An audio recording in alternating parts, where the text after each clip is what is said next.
Through history, the territory inside the borders of Pakistan witnessed large civilizations, wars, development, religions, and reforms. In this video, we will advance rapidly through some important events that existed here. Modern humans are thought to have arrived on Pakistan between 73,000 and 55,000 years ago. Settled life, rich farming, and pastoralism started around 7,000 BC. People worked in agriculture and in domestication of animals like goats, sheep, or cattle.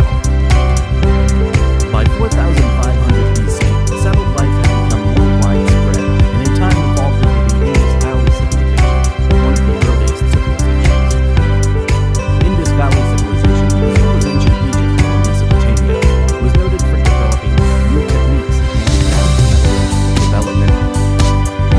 It's believed to be the first civilization to use wheeled transport in the form of bullock carts, and also use boats. The route which traversed the Indus Valley, linking Central Asia, the Indian subcontinent, and the Orient, have attracted people from far places. In the beginning of the second millennium BC, climate change with persistent drought led to the abandonment of the urban centers of the Indus Valley civilization. Its population resettled in smaller villages and mixed with Indo-Aryan tribes, who moved into other areas of the Indian subcontinent in several waves of migration, also driven by the effects of this climate change. The Vedic period, 1500 to 500 BC. As Indo-Aryans migrated and settled into the Indus Valley, along with them came their distinctive religious traditions and practices which fused with local culture. The initial early Vedic culture was a tribal, pastoral society centered in the Indus Valley of what is today Pakistan. During this period of Vedas, the oldest scriptures of Hinduism were composed.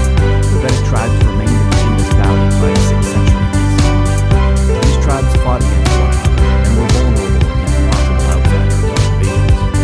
King Darius I of the Achaemenid Empire took advantage of the opportunity to plan for an invasion. The Indus Valley was a major objective for the Persian Empire, and other earlier incursions and campaigns existed in the Indus River. In 518 BC, Darius led his army through the Khyber Pass, eventually reaching the Arabian Sea coast in Sindh by 516 BC. Under Persian rule, a system of centralized administration with a bureaucratic system was introduced into the Indus Valley for the first time. Provinces or satrapy were established with provincial capitals.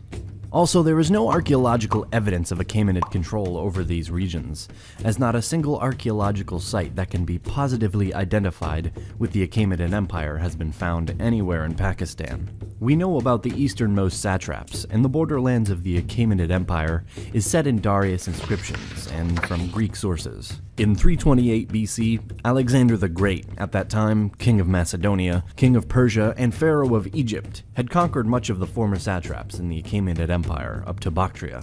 When Alexander died in 323 BCE, he left behind an expansive empire stretching from Greece to the Indus River. The empire was put under the authority of Perdiccas, and the territories were divided among Alexander's generals.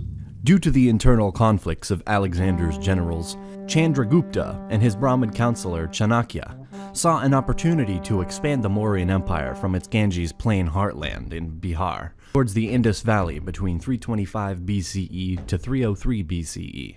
Mauryan Empire incorporated today's Pakistan and far beyond in today's Afghanistan.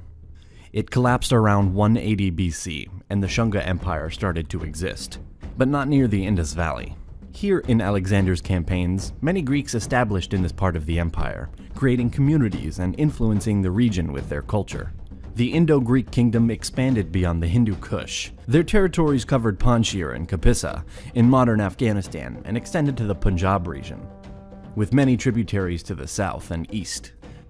The Greek and Indian languages, culture, traditions mixed, creating a very interesting period for this land. Sakas migrated from southern Central Asia into Pakistan from the middle of the 2nd century BC to the 1st century BC. They replaced the Indo-Greeks. Indo-Parthian and Kushan empires ruled the lands here in the 1st centuries AD. By the end of the 3rd century, the Sassanid Shah Shapur I had incorporated the Indo-Iranian borderlands into the Sassanid realm. The Gupta Empire was an ancient Indian empire existing approximately from 320 to 600 and covered much of northern South Asia, including some parts of modern Pakistan, having its border with the Sassanid Empire in the Indus Valley across Indus River. This period is very important. Great accomplishments and great cultural developments took place during the reigns of important leaders. As an example, we can give the literary epics such as Mahabharata and Ramayana. This structure collapsed due to internal and external factors, like loss of territories, invasions, and instability. The Indo-Hephthalites were a nomadic confederation in Central Asia during the late Antiquity period. They were defeated by an alliance of Indian rulers. Brahmin dynasty existed in the region of Sindh between 632 and around 724. In this territory, here were many other small states in the next centuries. Another important period of this land is expansion of the Arab caliphates. A large expansion happened in the 7th century. After conquering the Middle East and the Sassanid Empire, Arab forces had reached the Indus Valley. Muhammad bin Qasim conquered most of the Indus region for the Umayyad Empire. During the time of Arab caliphates, a gradual conversion to Islam happened as the new religion spread more and more. Also, Arabic and Persian languages spread and influenced the region. Ghaznavid Empire and then Ghurid Empire ruled for centuries over the Indus Valley and beyond.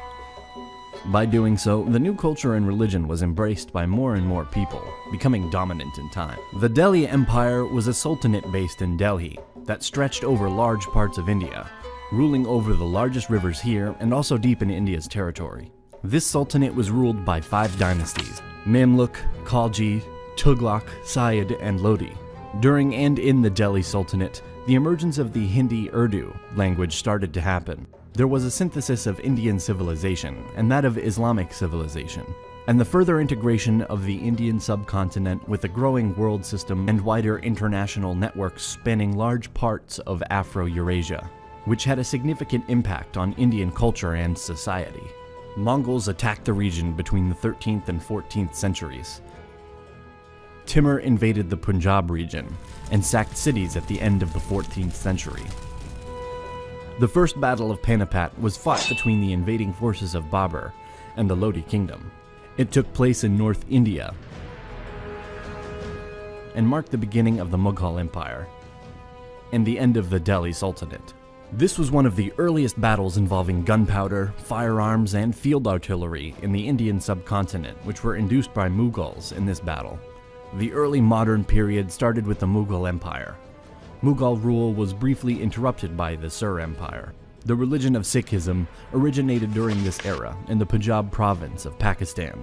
Mughal rule was the time of economic development, prosperity, and peace for Pakistan, which remained nearly 2 centuries and also the golden age of the region.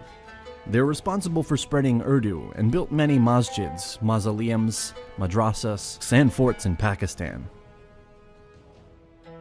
The period was marked by economic activity, excellence in painting, and magnificent architecture. The Mughal dynasty greatly influenced the art, architecture, culture of today's Pakistan.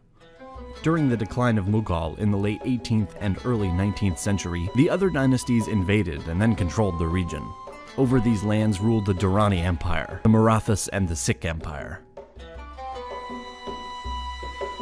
Most of the territory of modern Pakistan was occupied by the East India Company of the British Empire.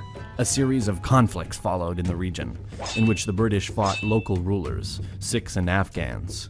Pakistan became part of British rule later than other parts of South Asia, and it stayed this way until the 14th of August, 1947, when Pakistan gained independence. The 2 provinces of British India, Punjab and Bengal, were divided along religious lines. Violence and conflicts existed between the Hindus, Sikhs, and Muslims, and millions migrated to the new borders in some exchanges of population.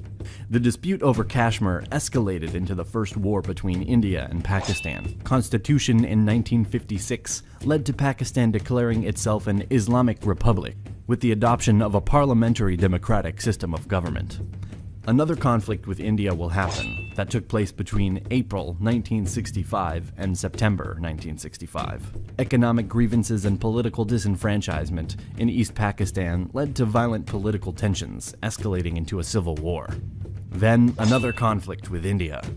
Pakistan was defeated in the war, and this led to the Bangladesh independence. Between 1971 to 1977, Zulfikar Ali Bhutto creates an Islamic socialist system. In 1977, after a coup, Zulfikar Ali Bhutto is executed. The Islamic law is imposed. Political crises, new elections, and instabilities existed until this day. Also, an important fact of the period of modern Pakistan is their population boom. If in this region lived 35 million when they achieved independence, by 1990 here lived around 100 million, and today more than 200 million people.